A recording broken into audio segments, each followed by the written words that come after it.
अकलपुर नामक एक जहरीली गांव में सुरेखा उसके पति वरुण, सास भानुमति और ससुर आंजनेलु के साथ एक बड़े घर में रहती थी। बाप बेटे दोनों उसी गांव में एक दुकान में सब्जी बेचकर आए हुए पैसों से उनके परिवार का देखभाल करते थे। भानुमति बहुत आलसी थी। वो कम से कम उसके खुद के काम नहीं करती थी। वो अपनी बहू को बस सारे काम करते हुए देखती थी, मगर उसकी कभी कोई भी मदद नहीं करती थी। हमेशा बस घर पे पड़े हुए सोती रहती थी।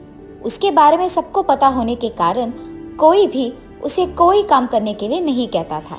एक दिन दोपहर के समय में सुरेखा उसके सास को खाना परोस रही थी। सासू माँ, आपको खाना कैसे लगा? आज मैंने घर के सारे काम जल्दी खत्म करके मेरे मनपसंद व्यंजन बनाया है। वाह, अब मुझे इसके सारे सवालों का जवाब देना पड़ेगा, पर मैं नहीं दूंगी। ऐसे वो सोचकर वो उसके बहू की बातें सिर्फ सुनती है और जवाब नहीं देती है। सासू माँ, मैं यहाँ इतना बात कर रही हूँ और आप चुपचाप बैठे हैं, और ऊपर से आपने मेरे कोई भी सवाल का जवाब नहीं दिया है। जब वो उसके सासू माँ से ऐसे बात कर रही थी, उसके घर के सामने से पद्मा नामक एक औरत को गुजरते हुए देख वो ऐसे कहती है, आप तो वैसे भी मेरे सवालों का कोई जवाब नहीं दे रही है, तो आपसे बात करके कोई फायदा नहीं है। मैंने पद्मा को बाहर देखा है। आप खाते रहिए, मैं उससे बात करके आती हूँ। ऐसे कहकर वो बाहर पद्मा के पास जाती है। पद्मा, पद्मा, रुको! ऐसे वो जोर जोर से चिल्लाती है। उसकी चीखें सुन पद्मा रुक के पीछे की तरफ मुड़ती है। हाय भगवान, सुरेखा ने मुझे देख लिया। उसे छुप के जाने की इतनी कोशिश के बाद भी मैं बच नहीं पाई। अब तो मुझे उसकी बकवास सुनना ही होगा, और कोई चारा ही नहीं है। ठीक तभी सुरेखा पद्मा के पास आती है और ऐसे कहती है, अरे ये क्या पद्मा, मेरे घर के सामने से गुजरते हुए भी तुम घर आए बिना चली जा रही हो। नहीं नहीं सुरेखा, मैंने तुम्हें नहीं देखा है, इसीलिए नहीं आई, वरना पक्का आती। पद्मा, आज ना मैंने मेरा मनपसंद बैंगन बनाया है, और पता है मेरे जैसे तो कोई भी खाना नहीं बना सकता। ऐसे वो लगातार पद्मा से बातें करती रहती है और ऐसे बहुत समय बीत जाता है। बाप रे, बहुत समय हो गया। अब अगर मैं इसे नहीं रोकूंगी तो ये सारा दिन मुझे ऐसे ही खड़ा करते बात करती रहेगी। सुरेखा, मैं स्टव पे चावल रख के भूल गई, मुझे तुरंत घर जाना होगा। हाँ ठीक है पद्मा, मुझे भी अंदर जाना होगा, सासू माँ को खाना परोसकर बहुत देर हो गया है। ये कहकर वो उसके घर के अंदर जाती है। ऐसे ही पद्मा सबके साथ बहुत बात करती थी। नया हो या पुराना, उसे कोई फर्क नहीं पड़ता है। हमेशा की तरह एक दिन सुरेखा उसके सासू माँ को खाना परोसकर पड़ोसी के घर जाकर उनसे बात करने लगती है। अरे रे, मैंने सासू माँ को खाना परोसे हुए बहुत देर हो गई है, मुझे घर जाना होगा। चलिए मैं निकलती हूँ। हाँ, भगवान का शुक्र है कि इसको उसकी सास की याद आ गई है, वरना वो सारा दिन यही रह जाती। और ऐसे सुरेखा उसके सास के पास जाती है। सासू माँ, हो गया आपका खाना? ऐसे कहते हुए वो देखती है कि उसकी सासू माँ खाना खत्म करके हाथ धोए बिना वही बैठी रहती है। अरे सासू माँ, मैंने पानी का ग्लास भी तो यही रखा है, ऐसे बैठे रहने के बजाय आप हाथ तो धो लेते। चलो, अगर ग्लास लेने में इतनी दिक्कत थी तो कम से कम मुझे बुला तो लेते। इतनी आलसी रहना अच्छा नहीं है सासू माँ, ये लीजिए पानी। जब सुरेखा पानी का ग्लास देती है तब जाकर उसकी सास हाथ धोकर पानी पीती है। बाप रे, सासू माँ कितनी आलसी है आप, ऐसे नहीं चलेगा। उसके ऐसे कहने के बाद भी उसकी सास कुछ नहीं कहती है, और ऐसे कुछ दिन बीत जाते हैं। एक दिन सुरेखा घर के सारे काम खत्म करके बाहर खड़े होकर इधर उधर देखती रहती है। अरे ये क्या, आज तो मैंने सारे काम बहुत जल्दी खत्म कर दिया, लेकिन बात करने के लिए कोई नहीं दिख रहा। यहाँ तक कि मैं बाहर आकर भी देख रही हूँ, इस रास्ते से तो कोई नहीं गुजर रहा। इतने में उसके घर के सामने से दो औरतें गुजर रहे होते हैं। तब सुरेखा उनके पास जाती है। कौन हो तुम लोग? मैंने तो तुम्हें यहाँ कभी नहीं देखा है। कहाँ रहते हो तुम? यहाँ से कहाँ जा रहे हो? सुनिए, हम दोनों बहनें हैं, इस गांव में नए आए हैं, बगल वाली गली के एक घर में किराए पे रह रहे हैं।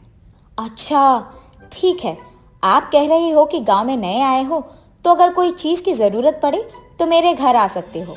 ऐसे वो उनसे बिना रुके बात करते ही रहती है, और ऐसे ही बहुत समय बीत जाता है। सुनिए, बहुत देर हो गई है, अब हम घर चलते हैं, कल पक्का तुम्हारे घर आएंगे। ये कह के वो दोनों बहनें उनके घर चले जाते हैं। अगले दिन सुरेखा उसके घर के सारे काम जल्दी खत्म करके उन दोनों बहनों का इंतजार करती है। कुछ देर बाद वो दोनों सुरेखा के घर आते हैं। सुरेखा, घर के काम हो गए क्या? किसका इंतजार कर रही हो? अरे आप ही का इंतजार कर रही हूँ। मुझे बहुत खुशी है कि तुम दोनों मेरे घर आए। बैठो बैठो, मैं ही तुम्हारे घर आने वाली थी और इतने में तुम लोग आ गए।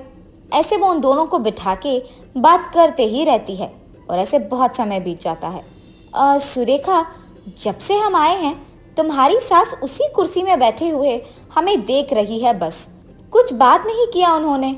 मेरी सास बहुत आलसी है, उनके चारों ओर कुछ भी हो जाए वो ऐसे ही बैठी रहती है, कुछ नहीं करती है, बस यूं ही देखती है। ये कहकर वो उसके परिवार के बारे में सब कुछ उन दोनों को कह देती है। ठीक है सुरेखा, देर हो रही है, हम घर चलते हैं, कल वापस तुम्हारे घर आते हैं। और वो दोनों उनके घर चले जाते हैं। उसके बाद अगले दिन भी वो दो बहनें सुरेखा के घर जाकर उसकी बातें सुनते रहती हैं और ऐसे कुछ दिन बीत जाते हैं।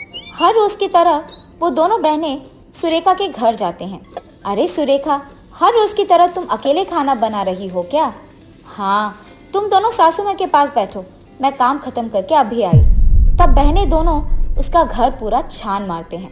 बहन, हर रोज की तरह आज भी इसके घर में कोई नहीं है, सिर्फ सुरेखा और उसकी सास है। हाँ दीदी, यही सही मौका है। देर किए बिना सुरेखा को पूछते हैं कि वो उसके घर में पैसे, गहने और सोना किधर छुपाती है। उन्हें लेकर यहाँ से निकल जाना होगा हमें। ये फैसला करके वो दोनों रसोई में खाना पकाते हुए सुरेखा के पास जाकर ऐसे पूछते हैं, सुरेखा, सारा दिन तो वैसे तुम्हारे घर में सिर्फ तुम और तुम्हारे सास रहते हो ना, तो अगर कोई चोर वोर आ गए तुम महंगी चीजों को कैसे बचा पाओगी? तुम दोनों को चौकन्ना रहना पड़ेगा। अरे हमारे घर में चोरी होने की चिंता नहीं है, क्योंकि हमने हमारे पैसे, सोना और गहनों को एक अलमारी में रख के बंद कर दिया है। उसे सिर्फ मैं और मेरे पति खोल सकते हैं। चलो सुरेखा, तुरंत इस अलमारी को खोलो और हमें सारे पैसे, सोना दे दो, वरना हम तुम्हारे सास को जान से मार डालेंगे। ऐसे वो सुरेखा के गले पे चाकू लगाकर कहती है। सुरेखा चौंक जाती है और डर के मारे उन्हें अलमारी तक ले जाती है। मैंने तो सोचा कि तुम दोनों बहुत नेक और अच्छे हो, ये सब मेरी गलती है। अगर मैंने तुम दोनों को मेरे घर के अंदर बुलाया नहीं होता तो शायद ये सब नहीं होता। तुम्हारे बकवास के लिए हमारे पास कोई समय नहीं है। अलमारी खोलो जल्दी, वरना तुम्हारे सास को मार देंगे। मैं अगर इस कुर्सी से उठूंगी तो उन दोनों को चुटकी में बाहर फेंक दूंगी। तब तक इन्हें जितना हंगामा करना है करने दो। बाहर आते ही इन दोनों का काम तमाम कर दूंगी। सासू माँ, बाहर जाकर सबको बुलाइए, ऐसे सुरेखा जोर से चिल्लाती है। तुमने खुद तुम्हारे घर वालों के बारे में हमें बताया है। तुम्हारी सास इतनी आलसी है कि खतरे के समय में भी वो उस कुर्सी से नहीं उठेगी, तो उन्हें बुलाकर कोई फायदा नहीं है। ये कहते हुए बहनें दोनों सुरेखा के मुंह में कपड़ा घुसाकर उसके हाथ और पैर को रस्सी से बांध देते हैं। मेरे बहू को उन लोगों ने रस्सी से बांध दिया है, बाहर आने दो, उनको मैं एक सबक सिखाती हूँ। ये सोचकर वो उन दोनों को बस देखते रहती है और इस सब के दौरान वो बहनें उसके अलमारी में मौजूद सारी चीजों को लेकर घर से निकल ही रहे थे कि सुरेखा की सास उन्हें देख ऐसे सोचती है, वैसे भी ये लोग सोना और पैसे ही तो चोरी करके लेके जा रहे हैं, जाने दो, अब मैं इस कुर्सी से नहीं उठ पाऊंगी। उन दोनों के जाने के बाद भी वो उसके बहू को रस्सी से मुक्त करने के लिए भी नहीं उठती है। ऐसे ही शाम हो जाता है। शाम होने के कारण जब उसके पति और बेटा घर आते हैं तो सुरेखा को ऐसे रस्सी में बंधे हुए देख चौंक जाते हैं। भानुमति, बहू को ऐसे रस्सी में किसने बांधा? उसे मुक्त करे बिना तुम यहाँ क्या कर रही हो? क्योंकि भानुमति उन्हें कोई जवाब नहीं दे रही थी, वो सुरेखा के मुंह से कपड़ा निकालकर उसके हाथ और पैर को रस्सी से मुक्त कर देते हैं। तब जाकर सुरेखा उन्हें जो कुछ भी हुआ बताती है। बेटा, अब ऐसे रोककर कोई फायदा नहीं है। अनजान लोगों से ज्यादा बात करोगे तो ऐसे ही होगा, और तुम्हारे साथ ही मेरी बीवी का भी गलती है। उसके आलसी रहने के कारण ही ये हुआ है। ससुर जी, मुझे माफ कीजिए, आइंदा मैं ऐसे अनजान लोगों से हमारे बारे में सब कुछ नहीं बताऊंगी, ज्यादा बात नहीं करूंगी। पापा, जो हो गया सो हो गया। मेरी बीवी में बदलाव आया है, यही मेरे लिए बहुत है। मगर कल सब्जियां खरीदने के लिए भी हमारे पास पैसे नहीं हैं। अब हम क्या करेंगे? बेटा, हमने मेहनत से ही तो ये सब कमाया है, आगे भी यही करेंगे। फर्क सिर्फ यही है कि अब 2 के बजाय 4 लोग काम करेंगे, बहू और भानुमति भी। सुनिए, तुम तीनों काम करो, मैं नहीं कर पाऊंगी। भानुमति, तुम ये आलसी रहना छोड़ दोगी और काम करोगी। बस बहुत हो गया तुम्हारा।